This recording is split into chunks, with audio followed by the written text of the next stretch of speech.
a YouTuber with a super high-pitched, annoying voice. You have no idea what you're doing. LMFAO. Hi all, I have a fun video for you today. As you know, I'm very passionate about financial literacy, about teaching people how to manage their money and invest wisely.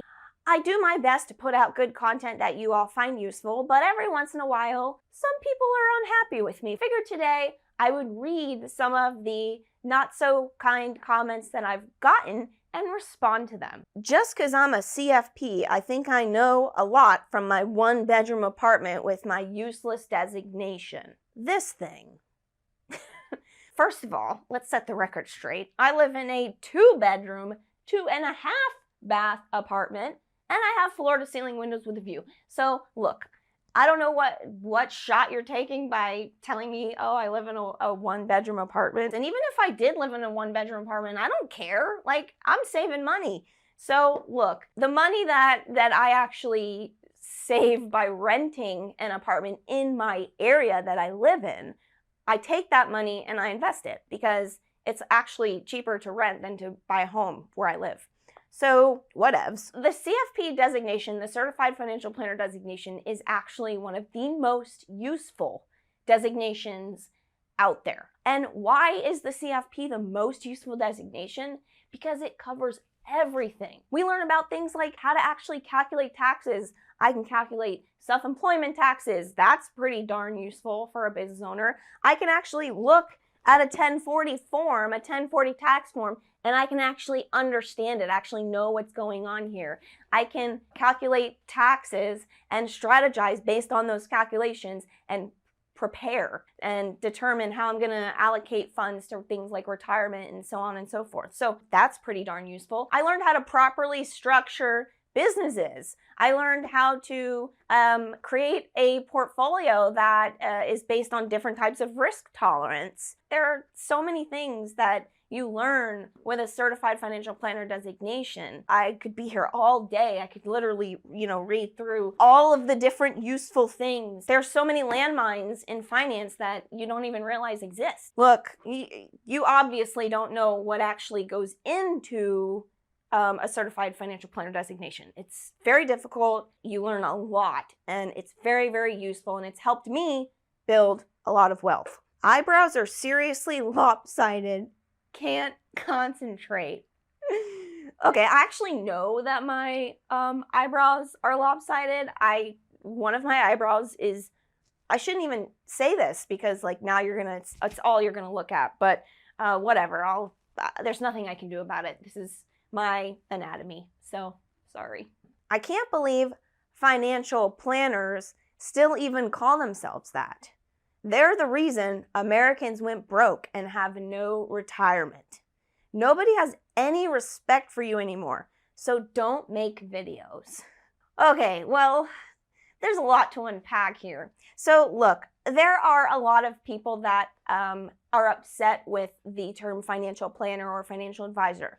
I think that people need to differentiate between all of these terms because they are so different, and to be honest, yeah, there are some bad advisors out there that are putting you in high fee funds and trying to get commissions or selling you insurance that you don't need or whatever, okay? So I want to break this down. So you have an investment advisor. An investment advisor is somebody who is usually in charge of managing your investment portfolio. Maybe they're picking stocks, maybe they're just investing passively, whatever it is. They, may or may not have any kind of designation, and they may work for Fidelity or a big investment company, or they may be independent and work for their own firm.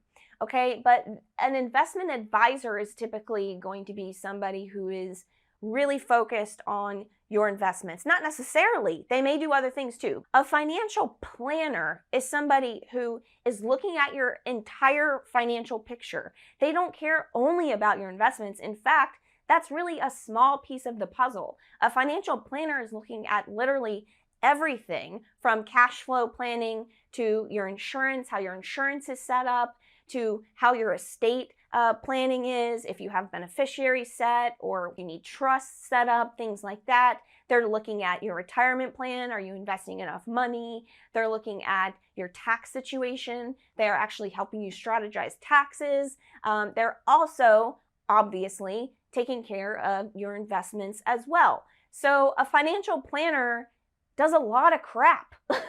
I mean, they have a lot on their plate. And so it's really important to understand if you're working with somebody who is just managing your investments and somebody who is holistically looking at your financial situation and taking care of everything and helping you work through life changes. And then you have insurance salesmen that call themselves advisors, but really what they're doing is they're typically just selling you things like life insurance or annuities. And this is very different. And they, have been kind of getting a bad reputation over the years because a lot of them get paid a lot of big commissions. And typically a lot of people end up in insurance products that they don't actually need. And they end up not being able to get out of them very easily because of the surrender charges and all of that mess. So there's a big difference. Think about differentiating between investment advisor, financial planner, and insurance salesman or woman, okay? And no, financial planners are not the reason that Americans went broke. In fact, financial planners and advisors, they're the reasons Americans are wealthy. The wealthy Americans are usually using some type of planner or advisor to help them get wealthy. So the reason that Americans, quote unquote, are broke, that has to do not with advisors, that has to do with financial literacy, monetary and fiscal policies, how those policies are set. How is the Federal Reserve handling interest rates, for instance? How is the government handling taxation? There's so much that goes into our money life. We have banking institutions that charge people tons of fees. We have Americans that typically are advertised and marketed to spend, take out credit cards, credit, loans, right? So that's not a financial planner issue. We're not the problem. The problem is financial literacy. Nobody has respect for you anymore is what this person has said. And I can totally see why people have lost respect for advisors or insurance people that are out there selling high commission products, high fee products. Totally understand how that can be absolutely aggravating. A YouTuber with a super high-pitched, annoying voice. Let's listen to her instead. Yeah, I'm a woman. Women have higher pitched voices than men. Or I could be like that Theranos chick and I could change my voice and talk like this instead if that would make you feel better, but I'm not going to do that. All right. Okay, this was a response to my financial planner reacts to TikTok investors video. Number 2, you are so wrong about. Low-cost index funds make you on average 2% a year. And then he goes on to say a bunch of other things. And then he says, you have no idea what you're doing. LMFAO. Okay, look. So this was in response to me talking about the S&P 500 index fund returning after inflation 7% a year with dividends reinvested. That's historically the number. I just ran the inflation numbers yesterday for another video that I did. And I went back to the 1920s.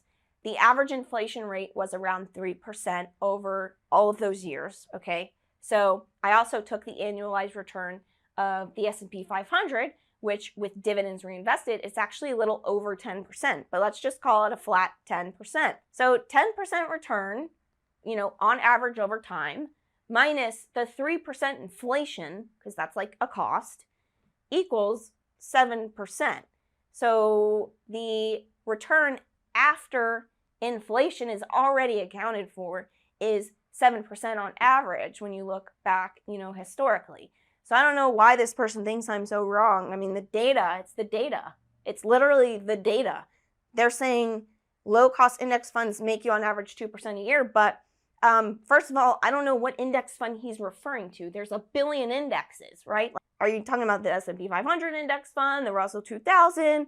A lot of people don't know how to differentiate between the different index funds that exist. And then they make you on average 2% a year is what he's saying, but I don't know what data he's looking at. So, all right, so yeah, there are obviously people that are going to disagree with me, and that's fine. I mean, I'm open to constructive criticism, but you know, I obviously can't help my anatomy either. So my high-pitched voice and my eyebrows, there's really nothing that I can do about that. But if you stick with me in this channel, I think that you will find that I tried my best to put out quality content.